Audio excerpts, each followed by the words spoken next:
যখনই বিপদে পড়ে যাবেন আপনি আল্লাহ তাআলার খাস একটি নাম ধরে সাহায্য চাইবেন, বিদ্যুতের গতিতে আপনি সাহায্য পেয়ে যাবেন, আপনার বিপদ মুহূর্তের মাঝে দূর হয়ে যাবে। ব্যবসা বাণিজ্য লস, সার কাছে শুধুমাত্র শত্রু আর শত্রু বিপদে আপনাকে গ্রাস করে রেখেছে, কোনো কাজেই যেন সফলতা নাই, যেটাতে হাত দেন সেটাতেই লস, কোনো কিছুতে আপনার সাফল্য নাই, সন্তান কথা শোনে না, স্ত্রী কথা শোনে না, পরিবার পরিজন নষ্ট হয়ে গিয়েছে, কিভাবে আপনি বাঁচবেন?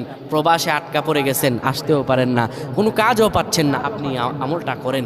এটি আমার কথা নয়, বিশ্বনবী মুহাম্মদ রাসূলুল্লাহ সাল্লাল্লাহু আলাইহি ওয়াসাল্লামের প্রিয় সাহাবী হযরত যায়েদ রাদিয়াল্লাহু তাআলা আনহু, তিনি একবার মক্কা থেকে হিজরত করে যখন মদিনায় যাবেন, ঠিক সেই সময় বিপদে পড়ে যান।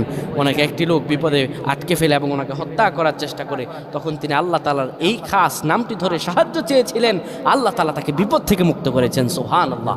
সেই দোয়াটা কি? তিনি যখন বিপদে পড়ে যান তিনি বলেন, আগিসনি ইয়া রহমান।